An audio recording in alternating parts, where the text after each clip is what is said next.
Boa noite a todos que já nos acompanham ao vivo aqui na live semanal da CUT Rio Grande do Sul. Está sendo publicada e transmitida cruzadamente com a CUT Brasil, nossa grande central sindical dos trabalhadores, mais a Confederação dos Metalúrgicos, não é? Com Brasil de Fato, Rede Soberania, numa forma que a gente está encontrando de nos comunicar, né, nessa grande, digamos, frente, né, frente de luta, frente popular, que a gente está e se organiza. Primeiramente, eu queria, nessa abertura, antes de apresentar os nossos nobres, ilustres convidados, a gente queria prestar uma solidariedade aos mais de 75 mil mortos, né, atingidos pelo coronavírus, uma grandíssima parte deles vítimas dessa necropolítica, dessa absurda política conduzida pelo atual presidente da República, um presidente eleito fruto de um golpe, né, no Brasil, e a grande mídia, as elites brasileiras, para evitar que a esquerda brasileira, o campo democrático popular, continuasse governando, lá o elegeram. E vamos considerar, né, que esse número de mortes e a vida, como ela está acontecendo no Brasil, ela poderia ser muito diferente se não fosse o Brasil governado por o tal de Messias Bolsonaro, que hoje nós queremos que apeie ligeiramente do mandato lá do poder, porque está sendo difícil de o Brasil ser conduzido, né, por esse governante. E hoje nós queremos discutir particularmente com os três convidados que eu quero apresentar aqui, saídas para a economia do Brasil na pandemia. É claro que a gente pode, junto, para discutir também saídas para pós-pandemia, mas vamos considerar que a pandemia, do jeito que ela está sendo tratada aqui, ela vai trazer lesões gravíssimas, né, para a sociedade brasileira, e nós temos que discutir, apresentar alternativas à forma como que tem sido tratado o problema aqui. E eu queria, então, apresentar o nosso senador, governador do Paraná, Roberto Requião, que já descobrimos, ele é também meio gaúcho, tá? Depois ele conta essa história, se ele quiser. O nosso companheiraço Wagner Freitas, nosso sempre presidente da CUT, agora vice-presidente, obrigado pela presença. E a Marilane, uma estudiosa, pesquisadora, doutora, economista, professora, né, acima de tudo, né, Marilane, da Unicamp, e militante social, que a gente reconhece em você, né, uma lutadora desde os tempos das lutas sindicais aqui do Rio Grande do Sul, em que nós ganhamos sindicatos metalúrgicos de Porto Alegre, né, lá nos idos 88. E nós queremos discutir com vocês, viu, Requião, Wagner e Marilane, o que vamos fazer da economia brasileira? O que a gente tem para propor? Essa semana, né, Wagner, nós estivemos lá em Brasília entregando um documento, né, um plano emergencial para o Brasil nesse período. O Requião tem muito a nos dizer e contribuir, não só pela sua idade e pela sua experiência, mas pelo seu vigor, né, político, de continuar acreditando, né, e lutando pelo nosso país, pela soberania do nosso país. E a Marilane, né, que estuda, que pesquisa, isso daí. Mas eu queria ainda fazer referência a uma questão que eu acompanhei hoje, inclusive, um debate que disse o seguinte: o Brasil já vinha ruim, já vinha mal, política e economicamente. A pandemia apenas trouxe e agravou ainda mais o problema, já vinha mal. Quer dizer, o teto de gastos, o desmanche que fizeram das políticas públicas, da desindustrialização, o lavajatismo que tratou de quebrar as nossas grandes e médias empresas de tecnologia, né? Esse governo que eu falei anteriormente, que ataca a democracia, né? E aí veio se somar à pandemia, um governo que ataca a democracia, as instituições, o Congresso, o STF, que por si só já teria motivo suficiente para instalar um impeachment e afastar definitivamente esse governante e as instituições lentamente, com dificuldades, né?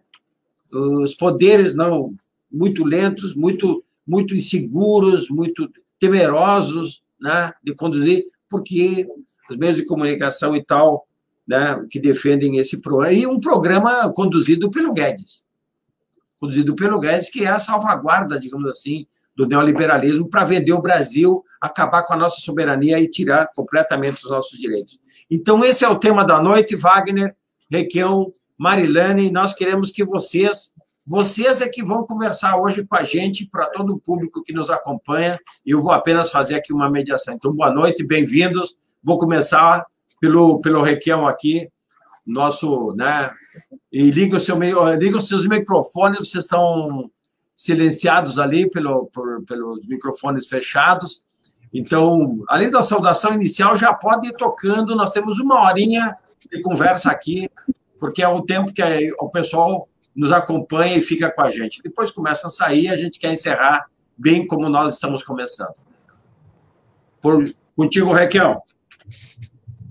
Amarildo, você começou me esculhambando já, me chamando de velho. Você sabe, Amarildo, que a gente fica velho porque não morre moço. Eu desejo para você muitos anos de vida. A situação que nós estamos, Amarildo, é uma situação terrível, independentemente do Covid-19. De janeiro a março, com a política do Guedes, nós já tínhamos perdido 1,5% do PIB. E o Covid é uma espécie de acelerador de incêndio, que deu mais velocidade às coisas. Em 2008, 2009, Amarildo, eu era governador do Paraná quando nós tivemos a crise mundial. A crise com a quebradeira dos Estados Unidos, do Lehman Brothers, aqueles bancos todos. Então, eu vou dizer para você o que eu fiz no governo do Paraná. Quem quer ser universal, canta a sua aldeia. É evidente que eu tinha limitações administrativas. O governo do Estado não tem a facilidade de mexer com a economia que tem o governo federal. Mas veja, o que eu fiz? Em primeiro lugar, eu passei a tributar com 0% as microempresas.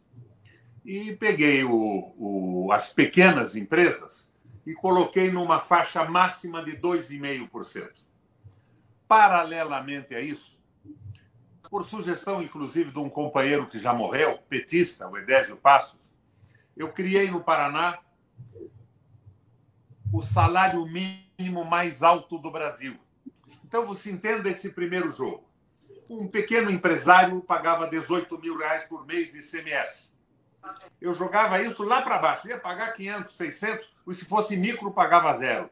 Mas, em compensação, ele pagava um salário decente para os seus trabalhadores. O que eu pretendia com isso? Fazer girar a roda da economia. Gente trabalhando com um bom salário faz a economia girar. O trabalhador podia comprar na padaria, comprar feijão, arroz, alimentos e fazer girar a economia do Paraná inteiro. Paralelamente a isso, eu reduzi a tarifa de energia elétrica. Energia elétrica a preço zero para os mais pobres. O Paraná é um estado frio. Hoje, por exemplo, nós estamos a 11 graus aqui.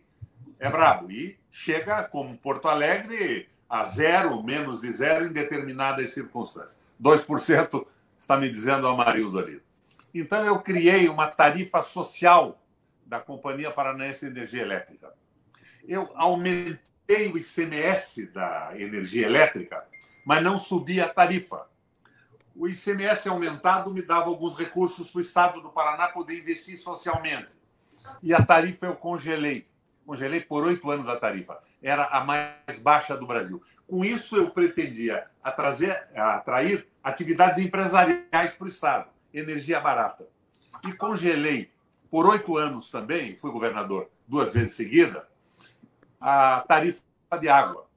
E as pessoas mais pobres tinham uma tarifa social que custava R$ 5. Desta forma, eu fui avançando num processo semelhante ao New Deal, ao novo pacto dos Estados Unidos na crise de 1930.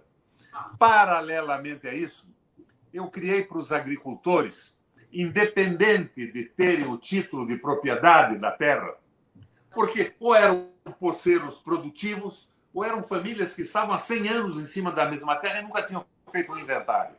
Eu criei um fundo de aval. O Estado passou a avalizar os empréstimos dos agricultores familiares rurais. Pacifiquei os conflitos sociais, principalmente com o MST. Imaginem só. Num determinado dia, eu reuni todos os oficiais da Polícia Militar do Paraná e todos os quadros mais importantes e mais ativos do MST no quartel da Polícia Militar, para eles discutirem o que estavam fazendo. Nesse dia, acabou o conflito pelo desconhecimento entre a Polícia Militar e o MST. O pessoal do MST conseguiu explicar o que estava fazendo, o que pretendia, como estava trabalhando, e eu acabei com esse tipo de conflito e não tive conflito mais de terra com a intervenção do Estado durante os meus 3 governos estaduais. Fui governador 3 vezes do Paraná. Mas então eu consegui colocar a economia em funcionamento. Agora você me pergunta o que nós podíamos fazer hoje nessa crise. Primeira coisa é tirar o Paulo Guedes da posição que está, do Ministério da Fazenda.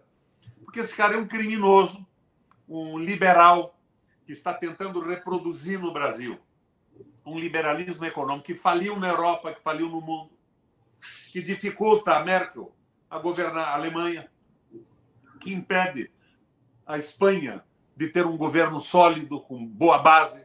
E ele está sonhando nesse liberalismo absoluto, que é uma estupidez completa. Esse liberalismo fracassou no mundo, fracassou na Europa e pede asilo no Brasil. E consegue asilo apoiado por personalidades da política e por essa eleição do Bolsonaro. A eleição do Bolsonaro foi um efeito colateral da campanha da direita e do liberalismo econômico contra todos os políticos. Na cabeça do povo mais simples, todo político passou a ser um ladrão. Eu, por exemplo, no dia 7 de outubro, as pesquisas diziam que eu seria o senador mais bem votado do Brasil em relação à população do Estado. Ibope, Folha de São Paulo e o nosso tracking de campanha. No dia 8 eu perdi a eleição, porque eu fui atacado por centenas de milhares de WhatsApps dizendo que eu estava aposentado com 450 mil reais. Foi a guerra contra a política, que tinha como objetivo o quê? Combater a corrupção? Não. Tinha como objetivo colocar o Brasil a serviço da macroeconomia norte-americana e da sua geopolítica. Eu não vou dizer a vocês, vocês não são ingênuos e nem eu, que nós não tínhamos corrupção na política brasileira. Tínhamos, no PT, no PMDB, em todos os partidos. Era uma corrupção endêmica. Mas não foi o combate à corrupção que mobilizou essa gente. Foi a utilização desse combate para atacar não os corruptos, mas atacar o Brasil, a nossa soberania, o nosso desenvolvimento econômico, o nosso processo civilizatório. E esse ataque, Wagner, esse ataque, a maioria de vocês dois que são sindicalistas de ponta, começou na Europa. Vocês sabem que a social-democracia europeia ela surge pelo medo do comunismo russo, que era um sucesso. O leninismo, o marxismo-leninismo amedrontava a Europa toda. Agora, de repente, a Rússia se alia aos Estados Unidos, derrota o nazismo e se consolida, amedrontando a Europa inteirinha. Então, nesse momento de pânico, de medo, movimentos populares organizados conseguem conquistas em relação ao poder absoluto do capital e principalmente do capital financeiro. Eles conseguem o voto das mulheres, os trabalhadores conseguem garantias, se consolida a aposentadoria pública, as etnias passam a ser respeitadas, diversas etnias, os negros passam a ter a vez que têm direito, por serem tão humanos quanto nós, não há diferença nenhuma nisso. Aliás, a humanidade surge na África e os primeiros humanos eram negros. Cleópatra era negra. Os egípcios eram negros quando inventaram a escrita, os hieróglifos, e conseguiram, inclusive, estudar os astros e os ciclos de clima no mundo. A nossa origem é essa. Temos os pés na África. Branqueamos como saímos da África, menos sol, não é? A melanina se manifestava melhor, e daí você vê o Wagner mais escuro do que eu, que também sou filho, descendente de negro, de índio, de português, de espanhol. Sou um brasileiro de cepa antiga. Então, minha gente, em determinado momento, na Rússia, surge a Glasnost. Glasnost era o degelo. E depois da Glasnost, a perestroika, na mão do Gorbachev. A perestroika é a reconstrução, não é, Marilene? E nesse processo, desaparece, por uma questão de erros internos e de avaliações mal feitas, o comunismo soviético, e com ele desaparece o medo europeu dos ricos do comunismo. E vem a revanche do capital financeiro. Essa revanche se suporta na precarização do Estado e poderes dados de forma absoluta aos bancos centrais nas mãos dos banqueiros e dos milionários.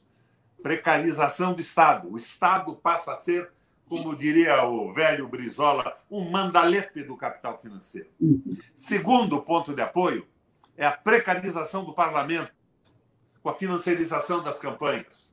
Wagner, partidos e candidatos eleitos, financiados por esses grupos, no mandato executivo ou legislativo, tinham como referência os seus financiadores. E quase todos eles, com exceções maravilhosas, nós sabemos, eram simplesmente mandaletes do capital financeiro que financiou suas campanhas. Terceiro ponto de apoio foi a precarização dos sindicatos. Sindicatos perdem a sua vitalidade econômica, cerceiam arrecadações e, em seguida, acabam com a aposentadoria pública dos trabalhadores para que o liberalismo econômico se consolide de forma absoluta, que é o que nós estamos vendo hoje com as loucuras do Guedes. Por isso, quando me perguntam o que podemos fazer, em primeiro lugar, tirar esse cara do Ministério da Fazenda. Me preocupa menos o Bolsonaro. Nesse circo em que se transformou o país, o Bolsonaro é um animador de picadeiro. Ele diz bobagem, diz asneira o dia inteiro para divertir a população. Marilene, divertir do italiano divertere, desviar do que importa. Enquanto Guedes avança com as suas brutalidades liberais. Então, é essa situação que nós estamos. Agora, concretamente, o que é que nós podemos fazer? Eu acho que nós temos que fazer o que estamos fazendo aqui agora, Amarildo. Embora alguns companheiros seus tenham perguntado por que trouxeram o Requião, que é tão velho. Eu podia dar uma resposta tipo Ciro Gomes para eles, mas como eu fui educado em Curitiba, em bons colégios, mas eu sou oficial da reserva da Cavalaria Brasileira. Podia ter uns desaforos pesados. Mas o que nós precisamos fazer é começar a montar um projeto de devolução da esperança para o Brasil, de retomada do desenvolvimento, de garantia da soberania e de estabelecimento da democracia brasileira. Depois tu... Requião, fala. Tu continua depois, tu faz um checklist ali, nós queremos te ouvir concretamente aquilo que tu pensa que nós podemos fazer agora, nesse momento da vida econômica e política. Nós estamos tendo que discutir a saída do Bolsonaro, o Guedes e tudo mais, e temos que pavimentar esse caminho. Mas depois tu prepara ali um checklist de coisas que tu acha e considera fundamental de a gente fazer do ponto de vista da política econômica nesse período de agora até o fim do ano, porque a gente precisa, dentro do que tu dizes, nós temos que discutir isso aí, acumular nesse sentido. Pode ser? Você veja, Amarildo, eu tenho quase 80 anos de idade. Tenho 79 e pouco, então eu digo que tenho 80 anos incompletos. Mas como você vê pelo Brasil, e com o desejo da mudança, eu tenho a mesma tesão que o Lula tem. Por isso, eu avanço um pouco no espaço. E eu acho que eu devo parar por aqui, nessa análise inicial, para os nossos companheiros se manifestarem. Mas depois nós queremos te ouvir de novo, tá? Estou à disposição, Amarildo. Uma hora, mas aguenta aí. Conta com o velhote aqui. Diz, Marilene, vamos ver. Agora, o Wagner tem que nos trazer o que foi entregue lá em Brasília, viu, Wagner? Olá. Fora Bolsonaro. Boa noite, fora Bolsonaro. Não, mas o Guedes junto. Tem uma pauta emergencial lá que eu sei que a gente elaborou ali e entregou, né? No período. Fala, Marilene. Depois o Wagner. Ok, então boa noite para todas, boa noite a todos que estão nos acompanhando, nos assistindo. Um cumprimento especial a Marildo, obrigada pelo convite, ao Wagner, vice-presidente da CUT, ao nosso eterno senador Requião, um agradecimento especial também ao Ademir, que eu não ouvi aqui, mas que gentilmente entrou em contato comigo, querido Ademir, também um grande abraço para todos os amigos de Porto Alegre. Estou feliz de estar de volta ao Rio Grande do Sul, mesmo que virtualmente, né, enquanto a gente não consegue fazer as nossas visitas físicas, e te agradecer mais uma vez a Marildo pelo convite.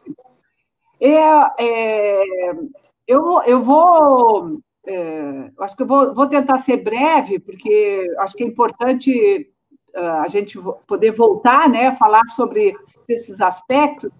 E o senador Requião também já me alertou no começo, que ele disse que não gosta muito de economista, não, né? Então, assim, já me enquadrou. Não vai falar muito de economia lá, não, porque senão...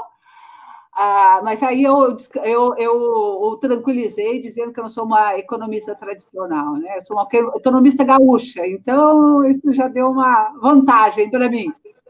Eu acho que, primeiro, assim, nós temos que olhar, começando a olhar do ponto de vista, eu acho que do trabalho. O senador começou, inclusive, comentando que a crise não é recente, nem muito menos ela é decorrência da Covid.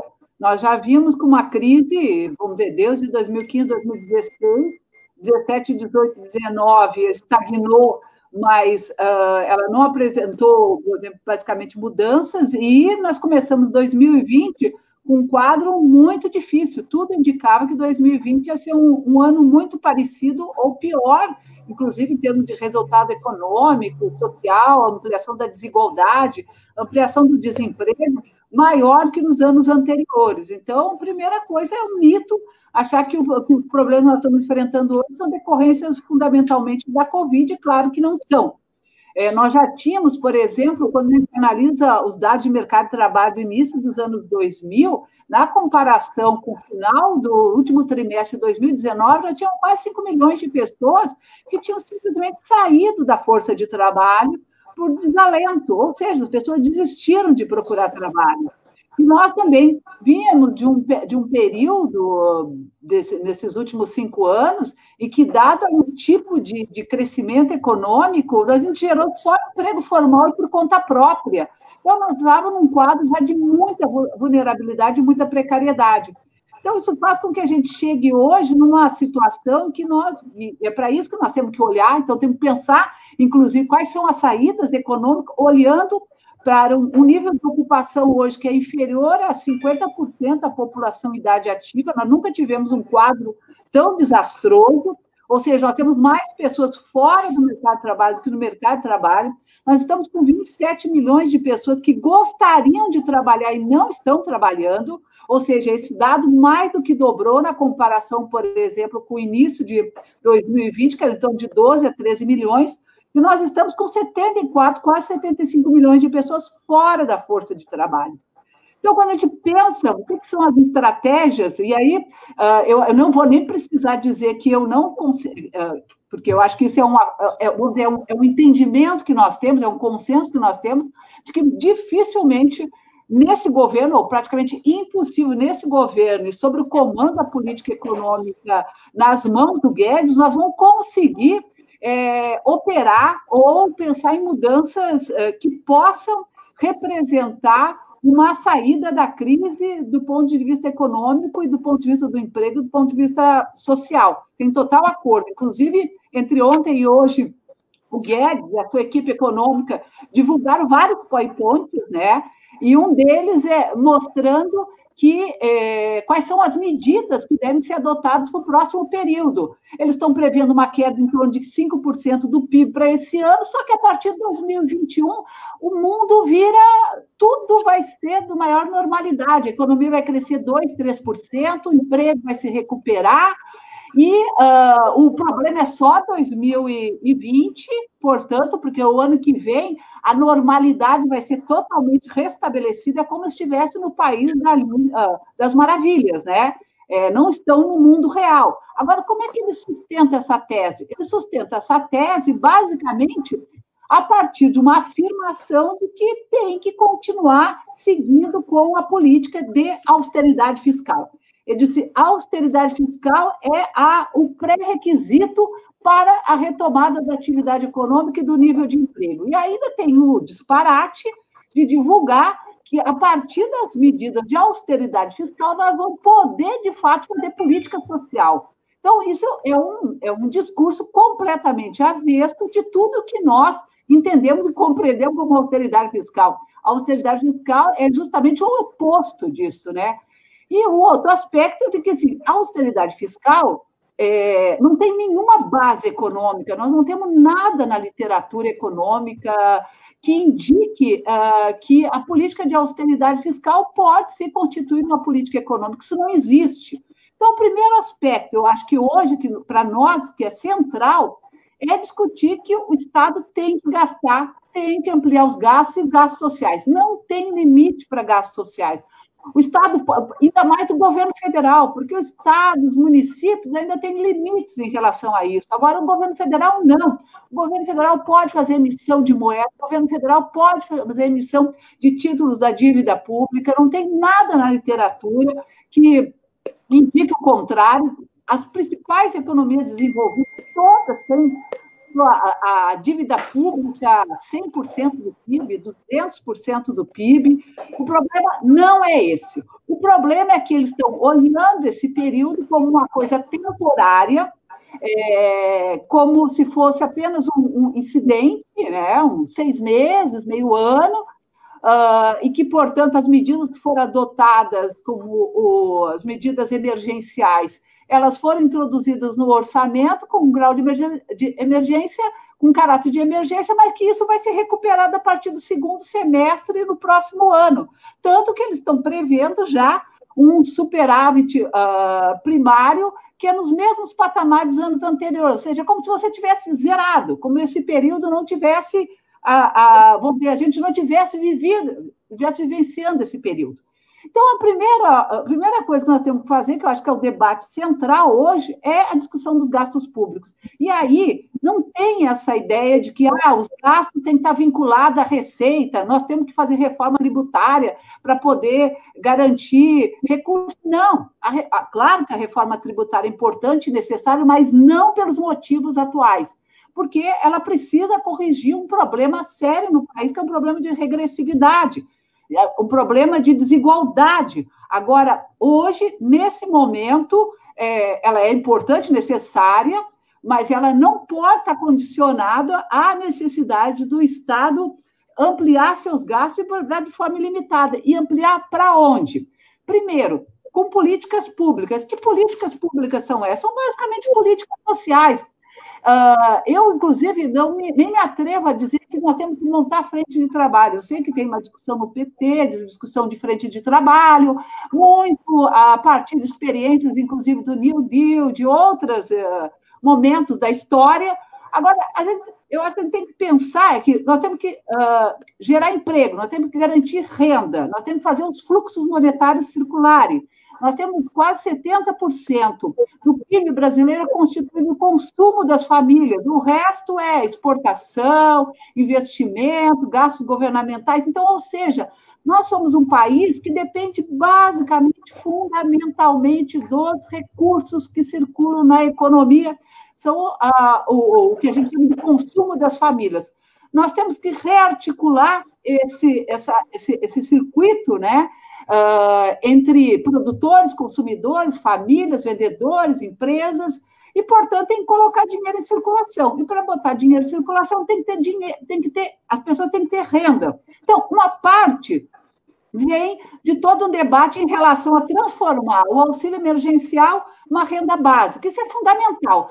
Foram 106 milhões de pessoas que foram requerer o auxílio emergencial. Isso não é pouco. São todos os desempregados, são as pessoas que ficaram sem trabalho, que eram os informais e o conta própria. Nós temos um mercado de trabalho muito desestruturado. Portanto, no contexto da pandemia, as pessoas se viram de um dia para a noite sem trabalho e sem renda.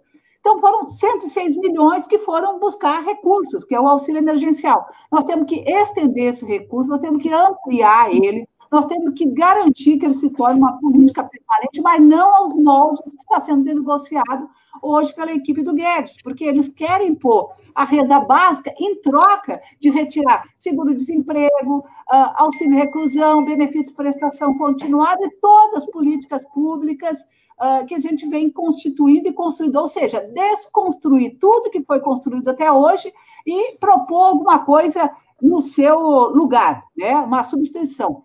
Por outro lado, nós temos que ampliar os gastos públicos naquilo que é fundamental hoje para garantir a saúde e a segurança das pessoas, seja em política de saúde, seja na política de segurança, e, inclusive, não só que garanta e que dê benefício às pessoas que, de fato, precisam hoje de auxílio, principalmente na área do complexo de saúde, como ser um elemento gerador de emprego que possa, inclusive, incorporar uma boa parte desses trabalhadores, dessas trabalhadoras hoje que estão sem emprego. Não há como retomar o nível de atividade econômica, eu quero concluir com isso, sem que haja toda uma estratégia do ponto de vista do Estado. O Estado não adianta, pode parecer discurso, pode parecer uma fase pronta, mas não tem como a gente se recuperar de uma crise dessa envergadura. O senador, inclusive, deu bons exemplos em relação à sua experiência quando governador no estado do Paraná, o quanto é fundamental ter política pública. O Estado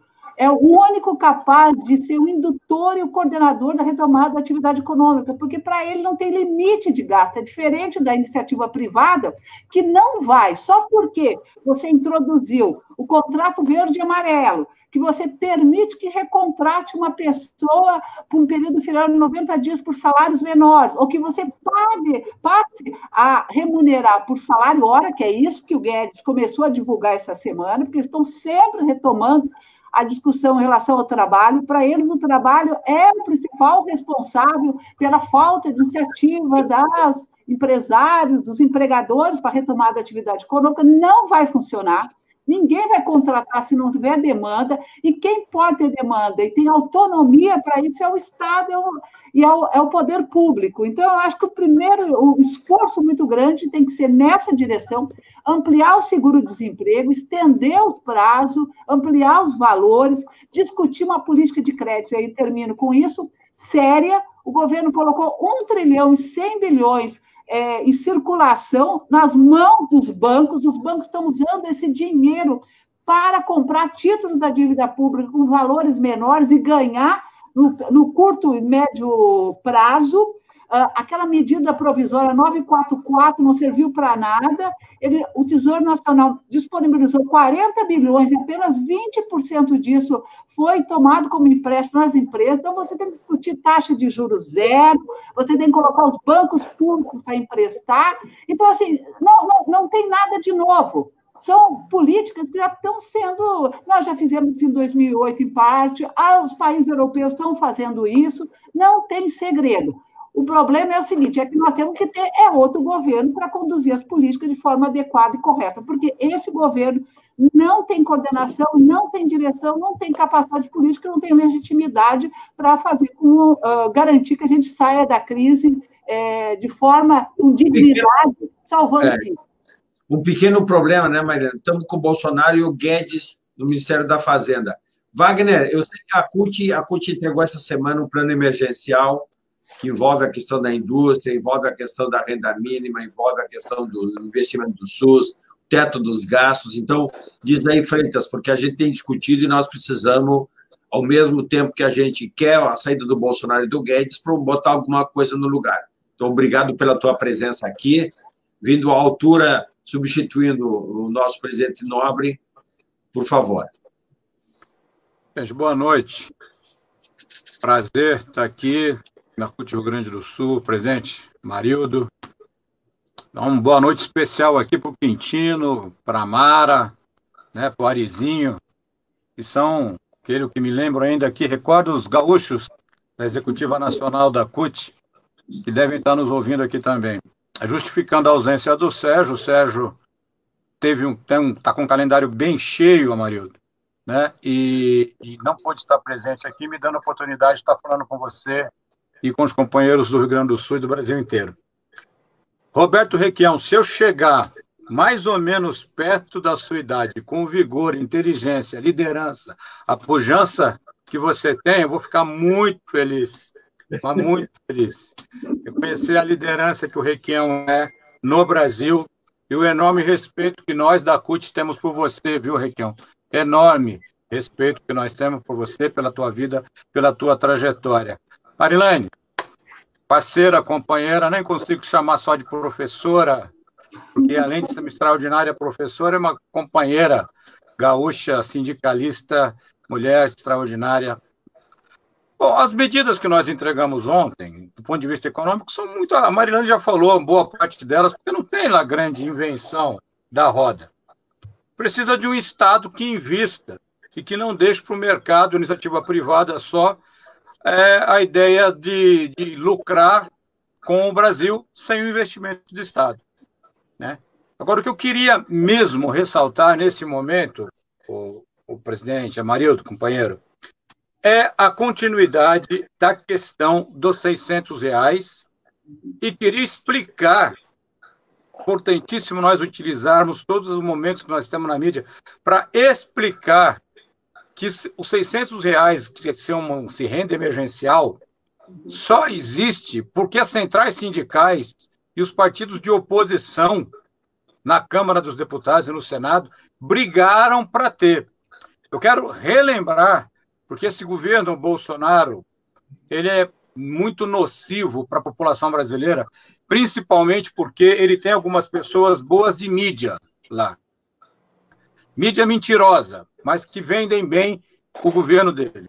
O Bolsonaro fica vendendo para os trabalhadores do Brasil, e parte deles acreditam que foi ele que concedeu e conquistou os R$600 como renda emergencial. Eu quero dizer que isso é uma mentira. O Guedes é contra, sempre foi contra. O Bolsonaro não é contra nem a favor, porque ele é incapacitado de inteligência para fazer o discernimento sobre as coisas, mas o Ministério da Fazenda sempre foi contra. E nós conquistamos a renda emergencial porque sabíamos que o trabalhador brasileiro necessitava disso. Então, vamos deixar uma coisa bem esclarecida. Não é proposta, e não foi proposta do governo Bolsonaro e do Guedes, a renda emergencial R$600. Foi uma conquista das centrais sindicais e dos partidos de oposição na Câmara e no Senado, que propuseram e conseguiram aprovar. Não era a proposta da CUT. Você bem sabe disso, Amarildo. Nós queríamos, no mínimo, um salário mínimo, né, e que fosse permanente. Agora entramos no que eu acho que nós devemos batalhar a partir de agora, para que os R$600 que seja aumentado e continue, pelo menos até o fim do ano. Porque o que o governo quer fazer é acabar com ele, ou vincular a renda básica a mais retirada de direito dos trabalhadores, como a Marilene colocou aí. Então, nós precisamos ter essa luta muito grande.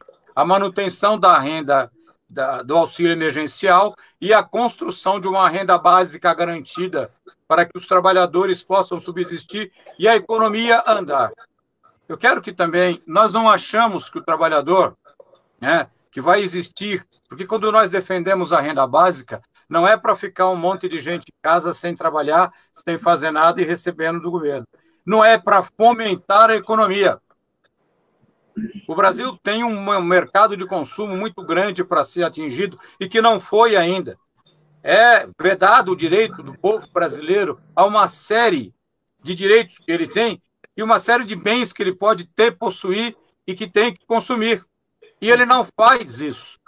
Não faz porque o mercado consumidor brasileiro tem um grande problema pelo fato de não ter poder aquisitivo na mão das famílias.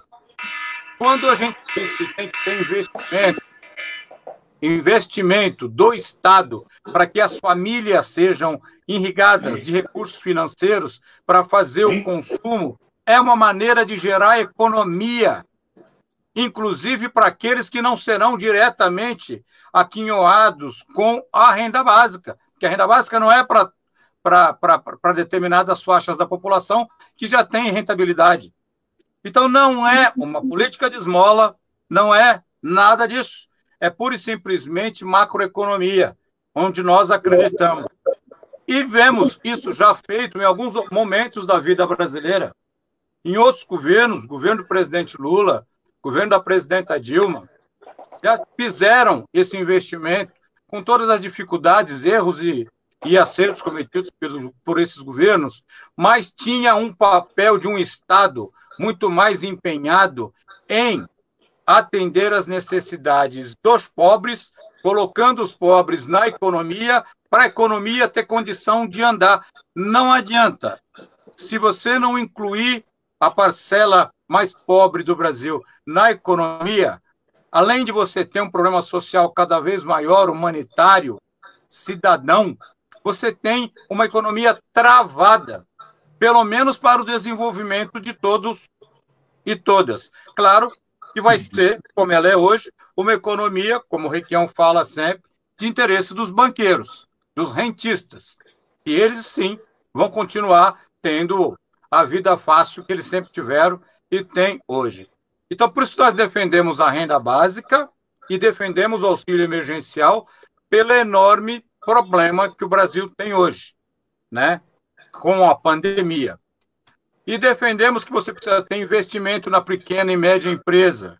O governo, por exemplo, quando ele faz investimento nos bancos, coloca recurso financeiro na mão dos banqueiros, como disse a Marilene, e não coloca investimento na micro e na pequena empresa, que é a maior geradora de emprego do Brasil, maior fornecedora de emprego no Brasil. Então, o Estado tem que olhar para isso.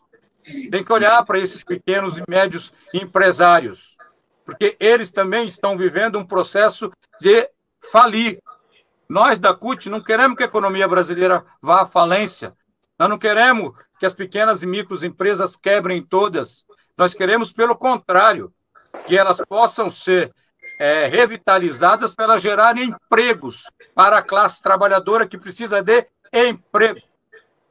Não temos dúvida nenhuma.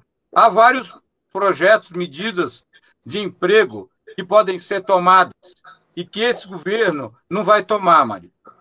Não vai tomar, inclusive, porque o Guedes foi colocado lá pelos bancos, pelo sistema financeiro brasileiro e para que os bancos tenham acesso à economia como eles estão tendo agora. Wagner. Então, que o banco, só para finalizar, uma Sim. coisa importantíssima, o Guedes voltou agora com a proposta de capitalização da Previdência.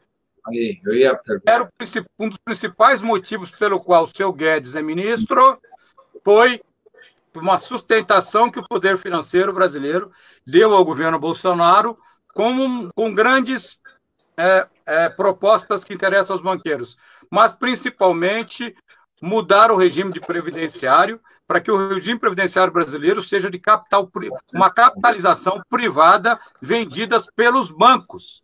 É o que tem a maior rentabilidade que eles podem ter. E o Guedes voltou a falar nisso agora. Então, por isso que nós fizemos a entrega de uma proposta emergencial ontem, das centrais sindicais, ontem, nessa semana, para o governo, né? Porque nós achamos que existem, dentro do sistema vigente, dentro do capitalismo, formas de gerir o Estado, diferente que está fazendo o Bolsonaro e o Guedes, e que podem ser muito melhores para a população mais carente do Brasil. E entendemos que eles têm que ser, essa população carente, incluídas na economia, né? Então, mas tudo isso só é possível, Amarildo. E depois eu queria deixar o espaço para os nossos convidados falarem, porque nós da CUT somos aqui anfitrião. Só é possível com o fora Bolsonaro. Legal. Senão, enquanto tiver Bolsonaro, vai continuar tendo crise e genocídio no Brasil. O Wagner, vê bem assim, ó, eu vou pedir para o Requião, porque... Tá, Requião, Nós tiramos o Bolsonaro e tiramos o Guedes. Aí o Requião é o nosso ministro das Finanças, vai compor um governo democrático e popular. Agora, nesse momento, porque o empresário pequeno e médio tá quebrando. Vai ter um fechamento de empresas, talvez nunca mais reabra. Nós temos um trabalhador acuado porque ele precisa trabalhar, porque se ele não for trabalhar, ele não recebe o salário, mas ele está sem distanciamento. Aí todo mundo diz, fique em casa, mas ele tem que trabalhar, porque não há uma política pública de defesa do empresário, do pequeno e médio, não há uma política pública mais clara para o cara se manter em casa com salário em dia. E, por outro lado, a Marilene Requião fala sobre, então vamos emitir moeda, eu acho que emergencialmente nós tínhamos que taxar as grandes fortunas, os bancos lucraram 19, cento e não sei quantos bilhões o ano passado, continuam lucrando, recorde, esse ano continua lucrando, bom, tem as riquezas, tem as fortunas, tem o grande patrimônio, tem a grande renda e tal. Requião, você é o nosso ministro, o que você vai propor agora para o Brasil para a gente sair durante a pandemia e da economia brasileira num outro patamar? A minha concordância, Amarildo, se estabelece com você na necessidade de termos um projeto que devolva a esperança do Brasil, que viabilize o desenvolvimento econômico, a soberania, dê emprego, salário e democracia para o país retomar o seu processo civilizatório. Amarildo, aqui no Paraná, que é um estado privilegiado, já começaram assaltos a caminhões de frango congelado por grupos de pessoas famintas. O coronavírus é um acelerador do processo de desgaste e de destruição iniciado pelo liberalismo econômico do Guedes. Não há dúvida nenhuma disso. Nós vamos voltar àquele período anterior ao Lula e anterior à organização do MST, quando grupos desesperados que não tinham instrumento de pressão para conseguir um acordo e reivindicar alguns benefícios, assaltavam armazéns e fazendas para poder se alimentar. Agora, qual é o foco principal? O foco principal é o capital financeiro. Nós não podemos ter governo algum no espaço democrático com esse processo dos bancos mandarem no Banco Central. Não há essa possibilidade. Eu vou na linha do Guerreiro Ramos. Eu gostaria de uma economia totalmente diferente. É a minha utopia, onde eu fui criado, onde eu me formei politicamente. Mas nós temos que, em primeiro lugar, quebrar o poderio dos bancos sobre a direção do Banco Central. O que aconteceu nos últimos governos todos, inclusive dos nossos governos, com Lula e com tudo.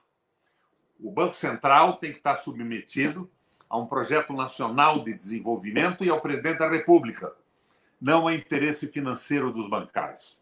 Veja, o projeto montado pelo Marcos Lisboa, a tal ponte para o futuro, que o Temer endossou através da Fundação Ulisses Guimarães, é a repetição do liberalismo dos Estados Unidos. Agora, do liberalismo da Europa, fundamentalmente, não Estados Unidos. Agora, o que é que nós vemos nisso? Nós vemos que é um erro básico. Como é que os Estados Unidos saiu da recessão de 30? Com aquele famoso New Deal, novo pacto. O Keynes, o Franklin Delano Roosevelt era o presidente. E daí, naquele momento, veio uma ideia do economista, de um empresário norte-americano, não era economista, o Henry Ford. Ele se apropriou daquela teoria do Taylor, que dizia o seguinte: você aumenta a produtividade da indústria treinando os trabalhadores. Não adianta aumentar a carga horária, eles têm que ser especializados. E ele jogou aquilo numa linha de montagem e surgiu o Taylorismo fordista, a linha de montagem. Os Estados Unidos inteiro, que tinha uma economia complexa, como é a nossa hoje, estava em recessão, nós também estamos, aderiu à linha de montagem. E o presidente da República quis dar o maior prêmio da história dos Estados Unidos para o Henry Ford. Ele recusou, Amarildo. Ele recusou e disse o seguinte: presidente, Se nós aumentarmos a produção com o taylorismo fordista na linha de montagem de tudo, nunca mais os Estados Unidos vai sair da crise recessiva. Mas como? Por quê? O Ford explica. Presidente, porque nós estamos aumentando a produção e não tem consumidor. Todos vão quebrar. Se, meu Deus, então o que eu faço? Veio a primeira ideia do New Deal, que é exatamente o contrário do que faz o governo brasileiro, com o Temer, com a Ponte para o Futuro, e governos na mão de Meirelles também, eu não vou poupá-los desta crítica. Então, minha gente, o que o Roosevelt fez aconselhado pelo Ford? Por lei, diminuiu a carga horária dos trabalhadores. Logo, Wagner, mais trabalhadores na linha de produção. E, por lei, por sugestão do Ford, subiu o salário mínimo. Então, mais trabalhadores no mercado de trabalho, ganhando bem, restabelecido o círculo virtuoso do consumo. Foi aí que começou o famoso New Deal. E nós estamos fazendo o quê? Exatamente o contrário. Agora, de uma maneira sintética, as crises que a Alemanha, os Estados Unidos, o Japão viveram lá pelos anos 30 foram resolvidas todas elas com investimentos pesados do poder público. Numa crise de recessão, capitalista algum vai investir porque não tem consumo para os seus produtos, não tem consumidor. Se ele investir, ele produz bens e serviços, não vai ter quem consuma, ele vai quebrar. Os Estados Unidos saiu da crise com investimentos pesadíssimos do governo. Authorities, autoridades portuárias, Estado, município e nação. Rodovias, investimentos brutais em eletrificação, em canais. Por que isso é possível? Porque o Estado, montando infraestrutura, ele abre a possibilidade de empregos, porque ele tem que movimentar gente para trabalhar, diretamente ou através de empresas contratadas, concessadas para isso, e, fundamentalmente, ele não precisa de lucro. Só quem pode investir na recessão é o Estado. Só quem pode investir é o Estado. Não tem esperança de capital privado algum investir nesse governo amalucado, com esse animador de picadeiro que é o Bolsonaro, e esse suicida, esse imbecilóide, que é o ministro da Fazenda, que não é economista porra nenhuma, não passa do financista a serviço do capital financeiro. Não tem cabimento isso. Então, fundamental, o foco do Brasil para evitar uma crise brutal nesse fim do Covid. E cá entre nós, isso vai acabar. De uma forma ou de outra, ele tem um ciclo que vai se completar. Surge mais tarde a vacina. Não se trata de ter esperança, mas certeza e confiança no conhecimento científico do mundo hoje, no século em que nós vivemos. E daí vem a crise do desespero dos desempregados, do liberalismo econômico. Por exemplo, você sabe o que fez a Alemanha agora, quando os bancos entraram pesado na informatização? Reduziu a carga horária, Wagner, para 30 horas semanais, para pôr mais gente no trabalho e assim ter mais gente consumindo. O mundo está fazendo isso. Porque, queiramos nós ou não, as relações de trabalho, de certa forma, mudam com a robotização, com a tecnologia avançada nas indústrias. Agora, por que nós vivemos essa crise? Eu quero sair da miudeza. O Jimmy Carter, ex-presidente dos Estados Unidos, escreveu outro dia uma carta para o Donald Trump. Esse Donald Trump deve ser parente do Pato Dono, mas está presidindo os Estados Unidos. E ele dizia o seguinte: Donald, eu entendo por que você tem medo dos chineses. Você está apavorado com o crescimento da China, porque nos últimos 30 anos os Estados Unidos investiu 300 trilhões de dólares nas Forças Armadas. O único ativo verdadeiro dos Estados Unidos hoje é seu poderio militar. Esqueceu da robotização, esqueceu da tecnologia industrial, esqueceu da informatização. Os nossos bancos são mais informatizados que os americanos. Investiu tudo no poderio militar para assegurar o domínio da geração de energia no planeta. Derrubou governos, envolveu soldados, provocou mortandades e destruição de estruturas de países e nações inteiras. O que aconteceu com a China? No começo dessa folia, os capitais americanos foram para a China, Wagner, porque na China não tinha direito trabalhista. Nenhuma garantia para o trabalhador. Então, eles foram para lá para ganhar mais. Mas a China foi se apropriando do conhecimento tecnológico e foi investindo em tecnologia industrial, em robotização, construindo cidades inteiras novas, a exemplo do que fez a Inglaterra no pós-guerra com as New Towns, as novas cidades, sem avançar em um único país do mundo, sem tentar derrubar um único governo, sem tirar direitos de populações alguma. Então, a China cresceu economicamente, está passando os Estados Unidos, eles estão em desespero.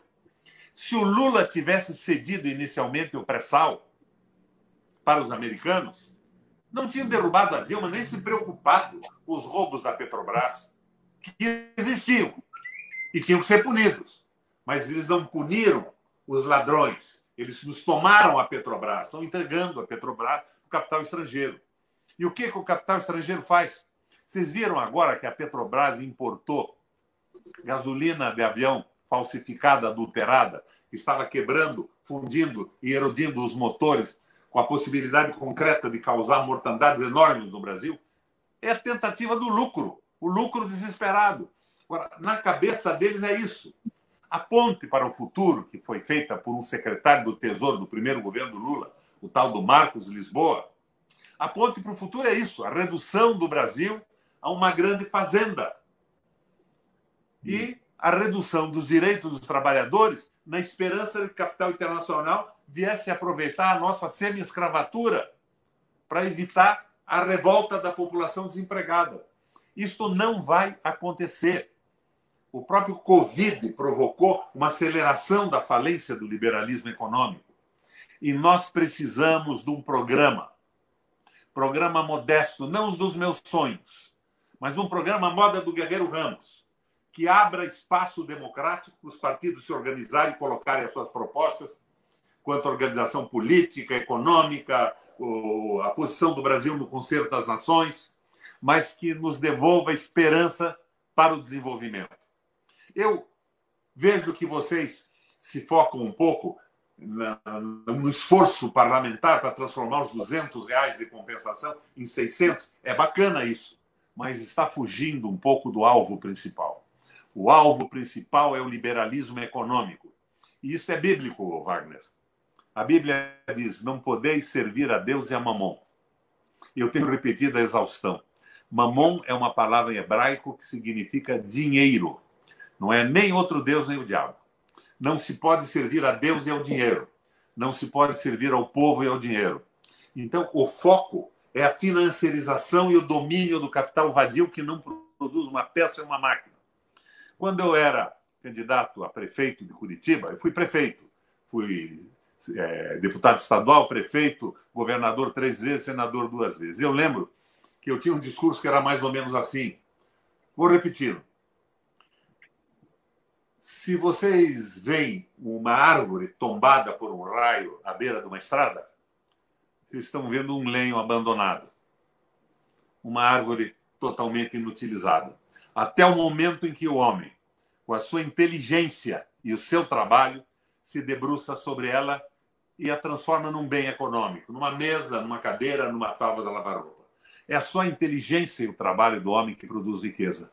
Então, nós não podemos admitir um sistema social que coloque a mais-valia, o trabalho acumulado por algumas pessoas, acima do trabalho dos trabalhadores que constroem o dia a dia do país. A coisa tem que ficar muito clara assim. Então, uma reforma política tem que viabilizar fundamentalmente a valorização do trabalho e do trabalhador. Nós precisamos sair um pouco, do ponto de vista da nossa militância, desse jogo parlamentar. Alguns partidos que estão loucos para assumir a presidência da República, com qualquer tipo de programa que quiserem que eles levantem, mas não estão pensando em mudar a vida do povo brasileiro e a reconquista da soberania. É claro que tem que haver investimento. Por exemplo, quando a Lei Candir foi votada, a supressão dos impostos da industrialização de produtos agrícolas, teve no Senado da República um único senador que votou contra. E fui eu. Fui o único voto contrário. E essa lei foi um tiro de canhão contra o processo de industrialização dos nossos produtos. A Cristina Kirchner começou a cair quando ela propôs a tributação dos produtos in natura exportados e foi derrotada pelo voto do seu vice-presidente, que na Argentina é o presidente do Senado. Então, nós temos que começar a pensar nessas coisas. Mudança para valer. Frentes. Frente única, frente ampla. Eu tenho horror disso. Wagner, frente ampla foi o nosso governo com Lula. Era uma frente ampla. Meirelles, essa gente toda. E quando a Dilma foi empichada, 5 ministros da Dilma saíram dos seus ministérios, que eram senadores, e foram para o Senado votar o impeachment da Dilma. Claro que o governo da Dilma teve defeitos, teve problemas e tudo isso. Mas o que eu estou tentando mostrar a vocês é que uma frente ampla montada com mandaletes do capital financeiro não vai a lugar algum. Vale a luta, os que estão no parlamento têm que realizar, mas nós, acredito eu, Marilane, Wagner, Amarildo, estamos fazendo mais aqui do que fazem eles lá. Nós estamos tentando formar uma opinião, criar quadros médios na base, porque só o povo vai poder virar esse jogo.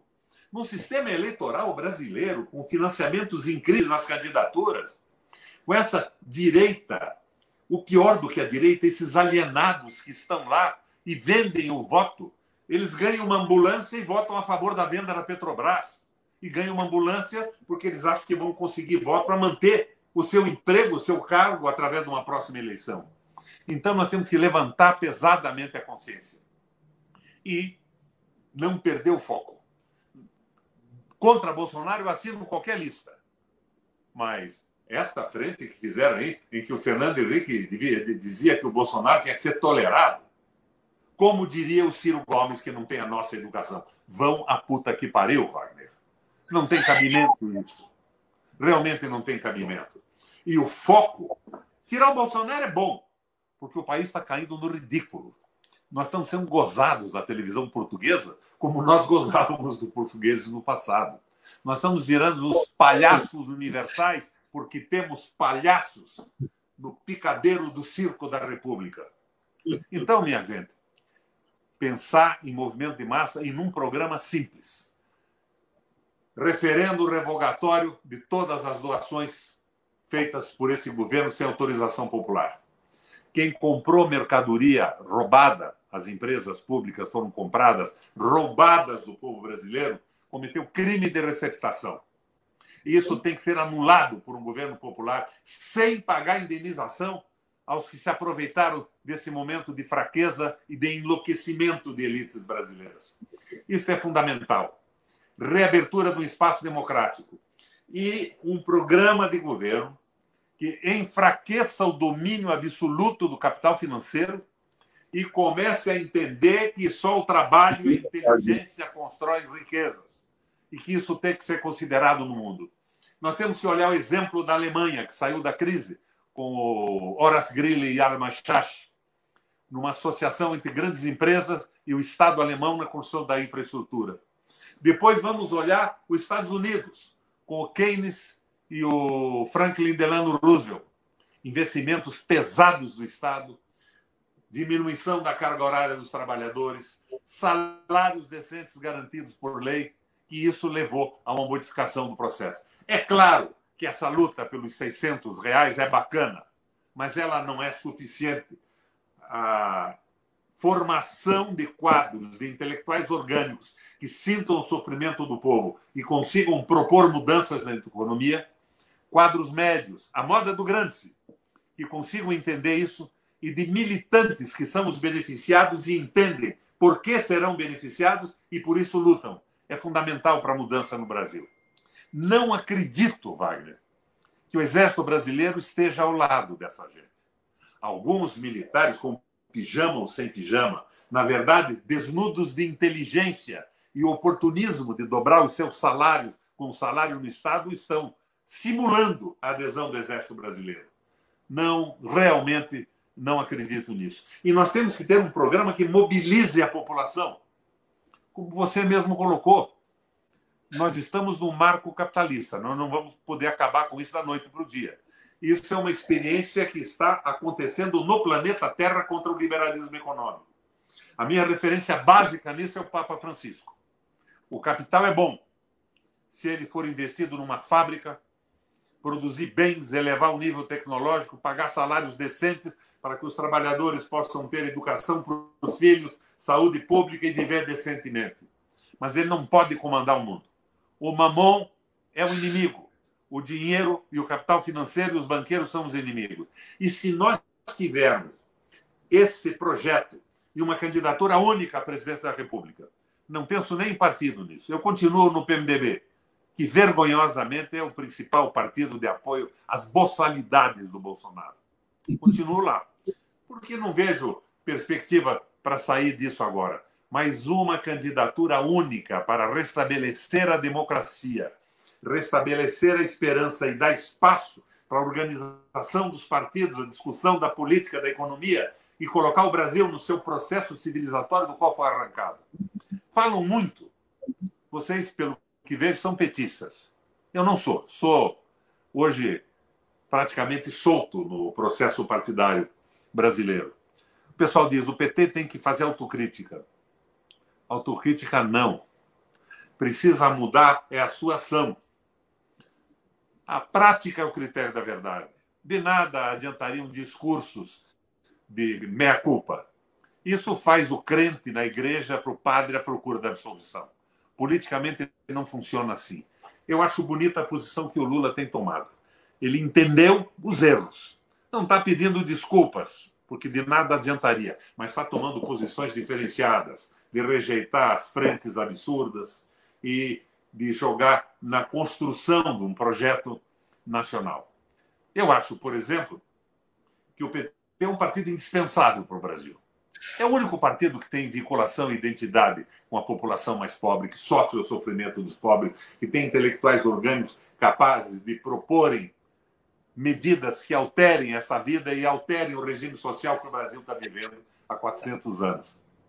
Mas eu acho que o que vocês estão fazendo agora, com esses debates, é extraordinariamente importante. Não para louvar algumas ações parlamentares que merecem ser louvadas, mas para tentar construir uma ideia nacional na cabeça das massas. Nós precisamos de quadros médios que entendam o que está acontecendo e de um projeto de mudança, porque senão nós vamos para o caos. Vão começar a assaltar armazéns e tudo mais, porque liberalismo econômico, um acelerador de incêndio, que é o coronavírus, vai tornar o Brasil insustentável. E daí tem que haver uma proposta. E se essa proposta empolgar todos os brasileiros, nós podemos ir muito além dos 70% que já não suportam mais isso hoje. Valeu, Requião. Marilene, na verdade, assim, você já falou um monte de propostas ali. A elegância do Wagner nos recomendando sermos anfitriões. E daí o Roberto Requião, ele tem essa maneira de tomar conta do palco e toma conta com brilhantismo, com sabedoria, com acerto da política e tal. Então, acho que foi um momento importante. Muita gente nos acompanhando aqui, viu, Requião, elogiando, né, o teu posicionamento, a tua perspicácia política. As minhas redes estão transmitindo também o programa de vocês. E o teu comprometimento com o Brasil presente e futuro. Marilene, aproveita, já fala suas considerações finais, e o Wagner também, porque nós ficamos com esse compromisso de fazer hora e pouco e tal, que é um tempo razoável para as pessoas nos acompanharem. Diga, Marilene. Abre o teu microfone. Obrigada, Marildo. Não, está correto. Eu também acho que a gente também tem que dar um tempo às pessoas, né? Algumas já estão dentro das 7, 8 horas da manhã em reunião, né, Wagner? O Wagner está ali com a carinha cansado. Várias lives hoje. Exatamente. Aliás, Marilene, nunca o movimento sindical trabalhou tanto quanto nessa questão depois do coronavírus. Eu vejo algumas pessoas achando que o movimento sindical não está produzindo, pelo contrário. Nunca produziu tanto. Exatamente. Nunca produziu tanto, nunca trabalhou tanto, nunca esteve tão próximo dos trabalhadores que representa, porque agora é remoto. Né? Você faz... Marilene está sem som. Claro. Não, e é isso mesmo. Amanhã mesmo estamos lá no Congresso da FUP, amanhã à tarde. Então, cada dia... Mas, assim, eu só queria concluir, então, até deixar um abraço, agora, olhando aqui as pessoas que estão acompanhando, vários amigos, amigas, o Dari, a Weber, a Mara, semana que vem vou estar aqui de novo também com atividade do pessoal do Judiciário. Então, digamos que toda semana, pelo menos 1 ou 2 vezes por semana, eu estou passando pelo Rio Grande do Sul. Queria me despedir alertando para Primeiro, eu acho que a gente não pode, de forma alguma, amenizar ou atenuar o nosso o cenário que nós estamos vivendo.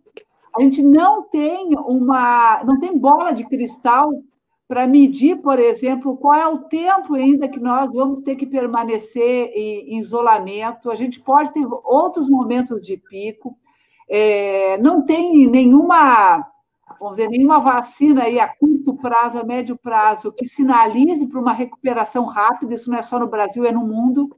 A atividade econômica das principais economias se desacelerou brutalmente. Então, portanto, nós não tem como depender, por exemplo, de exportações, embora as exportações andem muito bem, porque o agronegócio anda muito bem, continua muito bem, né?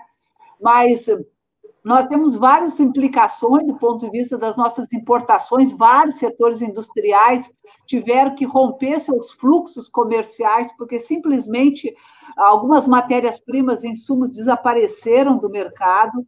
Então, a gente depende de nós, né? E, portanto, as medidas que precisam ser adotadas são medidas para retomar minimamente a nossa capacidade de consumo de renda. Nós temos uma parte muito grande da força de trabalho que está no trabalho informal, no trabalho por conta própria. Antes da pandemia, eram 36 milhões de pessoas entre informal e conta própria, e basicamente serviços pessoais, serviços domiciliares, ou seja, essas pessoas, boa parte, não depende da contratação de empresas, de voltar a retomar seus empregos anteriores, elas precisam de trabalho que é basicamente impulsionado pelo consumo das famílias, né? Então, a gente precisa retomar a capacidade de renda, né, de consumo da sociedade. Quem pode fazer isso nesse momento, sem dúvida nenhuma, é o Estado e as políticas públicas. Da mesma forma, não acredito. Nós estamos agora, por exemplo, já está em discussão o orçamento para o ano que vem, mês que vem. A equipe econômica envia o orçamento para o próximo ano.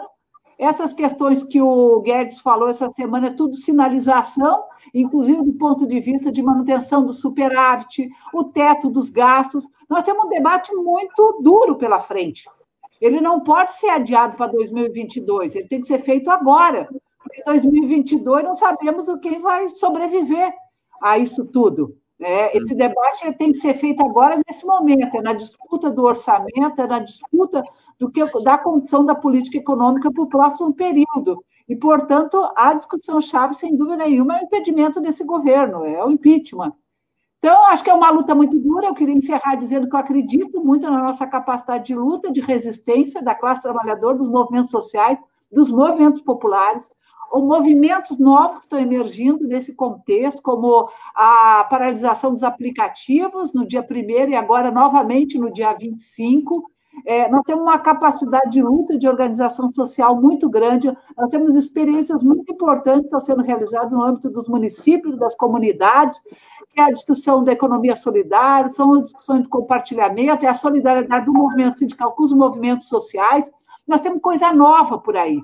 E dessa coisa nova que vai surgir a nossa, vamos dizer, capacidade de resistência, de luta e de enfrentamento. É isso que nós temos que nos valorizar agora, investir.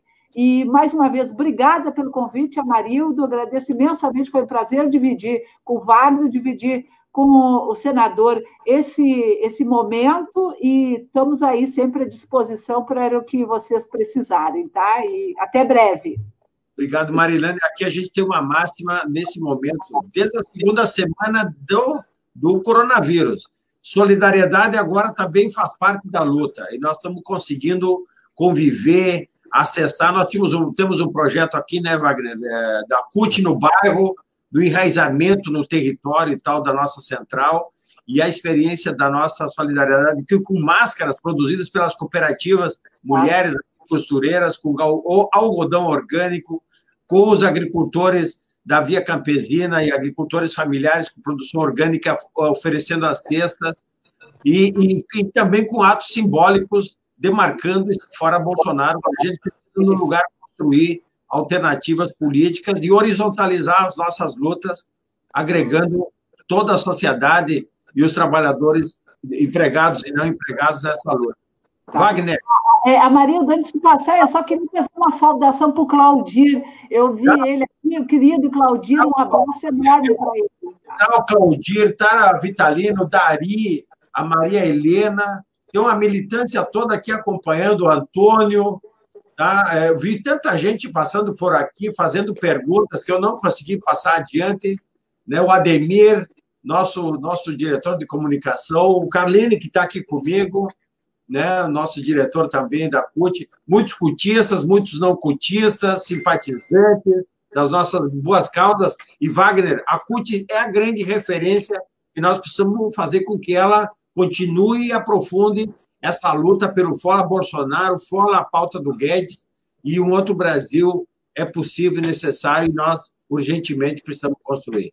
Wagner. Marildo, nós temos uma tarefa muito grande, nós todos. Sem aqui. som, Wagner. Estão me ouvindo? Sim. Não está ouvindo? Uma tarefa? Não. Você está me ouvindo, Requião? Então acho que deve ser com você aí. O Wagner está sem som. O Requião não te escuta, Wagner. Tá. Eu acho que o Requião. Marildo e todo o pessoal que está nos acompanhando aqui. Há uma realidade presente entre nós que nós não temos como tapar com os olhos. Não. O Bolsonaro, com toda a idiotice dele, virou liderança para uma parte da nossa base. Requião, tenta ser mais pobres. Tu escuta, eu acho que está contigo o problema, viu, Requião?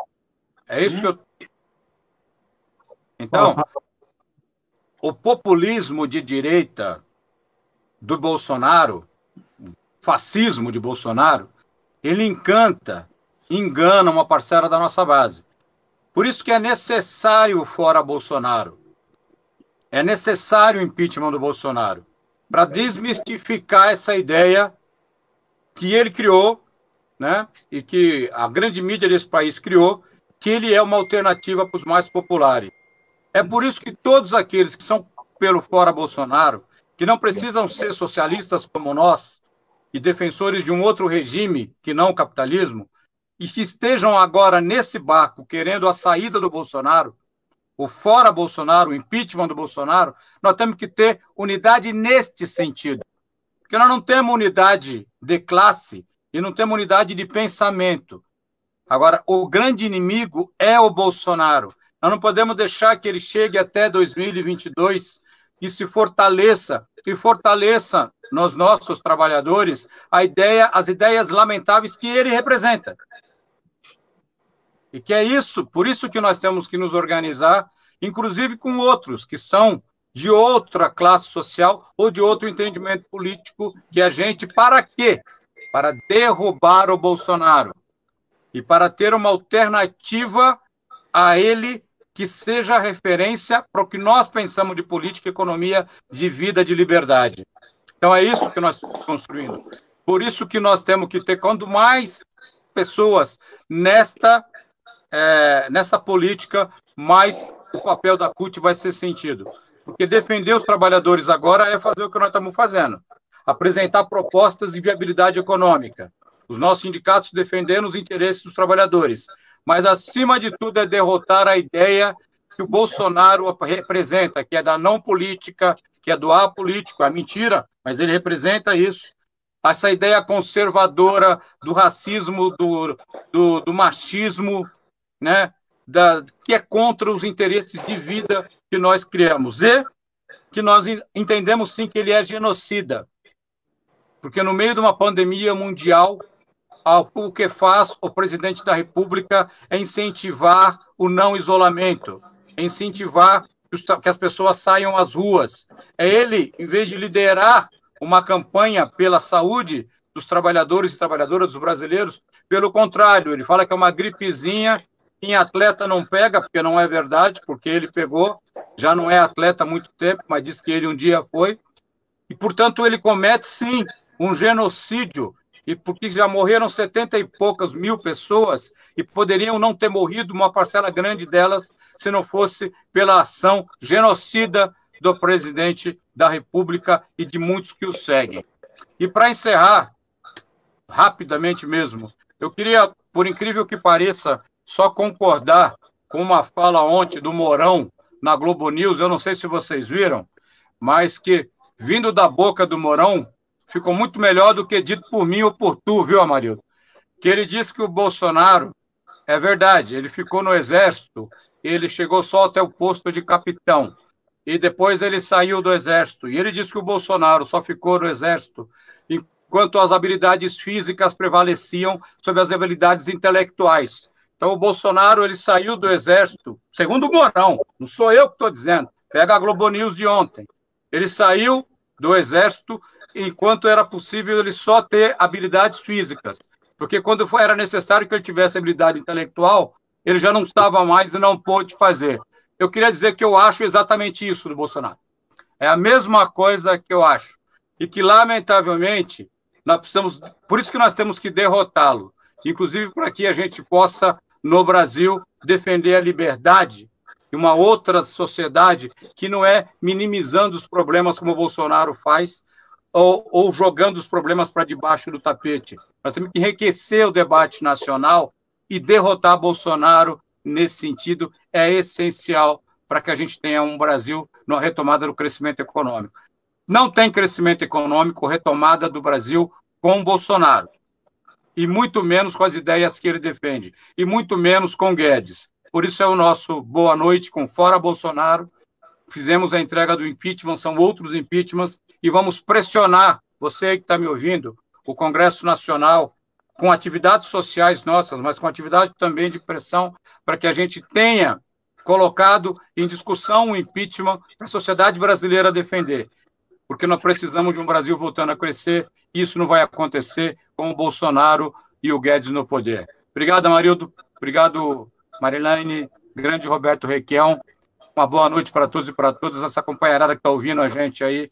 E um grande beijo para o Ademir, meu parceiro, né, de há muito tempo, que é nosso secretário de comunicação da CUT, e para o Claudir, que deve estar desesperado aí, querendo participar também.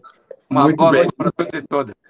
Nós queremos, em nome, viu, Requião, Wagner, Marilene, que tu tá recebendo um monte de abraço aqui, tem uns fãs aqui, o Claudir, tem tanta gente aqui, a Mara, a Maria Helena, que é a nossa secretária de formação, mas eu queria agradecer muito, muito de coração, foi uma noite realmente importante, boa, deu um bom diálogo, uma boa conversa aqui de nós. A gente aqui quer aproveitar a oportunidade para destacar, viu, Wagner?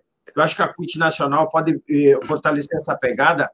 Nós estamos aqui com uma grande campanha de rua nas mídias e tal, em defesa da testagem obrigatória de todos os trabalhadores da saúde. É exemplo do que nós estamos fazendo em relação aos trabalhadores da alimentação, sejam eles dos frigoríficos, sejam eles agricultores familiares conectados nessa engrenagem do tal do agronegócio exportador. Porque agora começaram a testar as carcaças, Riquelme, e as carcaças dos animais e as embalagens, porque os importadores acham que a gente está exportando o coronavírus junto com o alimento que é tão sagrado e tal.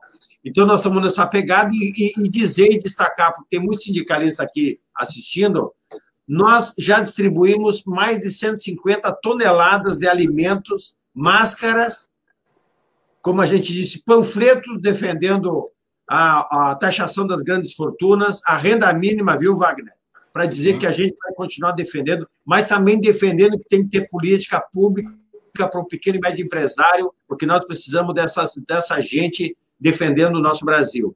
E isso tá nos trazendo uma experiência fundamental e importante, em que toda quarta-feira, em boa parte do Rio Grande do Sul, a gente tem essa ação proativa que nos conecta com esse mundo dos vulneráveis, dos informais. Inclusive, amanhã teremos uma reunião com o pessoal dos aplicativos, aqui a CUT, com os aplicativos, para discutir o futuro desse trabalhador. E quem sabe a gente cria um aplicativo Tchê, aqui foge dos iFood e desse mundo multinacional que só explora e tira o nosso dinheiro aqui do Brasil. Obrigado, Requião, de todo o coração. Wagner, nosso companheiro. Marilene, sempre nossa lutadora social nessa experiência de nos assessorar, de nos acompanhar. E a você, Requião, você está cheio de fãs aqui já, enfim, não faz mal que tu não esteja no PT, você é um cara que está sempre na trincheira, não é? Pegando a frente para a defesa do Brasil, da nossa soberania e do nosso povo. Um grande abraço, uma boa noite. Diga. Mário, boa noite. Se vocês não estivessem tão longe, eu os convidaria para o jantar. O jantar aqui em casa hoje é um feijão. Que bom, do MST, no assentamento do Rio Grande do Sul, que eu recebi, sem agrotóxico e com uma costelinha de porco defumada. E feito por quem já fez muitas feijoadas. Infelizmente, não posso convidá-lo. Valeu, um abraço. E para beber, tu vai oferecer o quê? Porque a Vitalina está... Para beber, eu tenho cachaça de Salinas, de Minas Gerais, do Morro da Fumaça, de Santa Catarina, e de Morretes, que é muito boa aqui no litoral do Paraná. Além de tudo, tu tem uma grande virtude, tu é um bom cachaceiro, gosta de boas cachaças. Muito bem. Um abração, boa noite, queridos, que todos nos acompanharam até agora. Compartilhem, repassem para os amigos. Eu acho que esse debate ele tem que continuar acontecendo fora Bolsonaro, fora Bolsonaro. Essa pauta neoliberal. Fora Bolsonaro e fora capital Bolsonaro. Financeiro do comando do Brasil. Isso aí. Bolsonaro, Um abraço. Gostei, Wagner. Boa noite. Valeu, minha gente. Um abraço.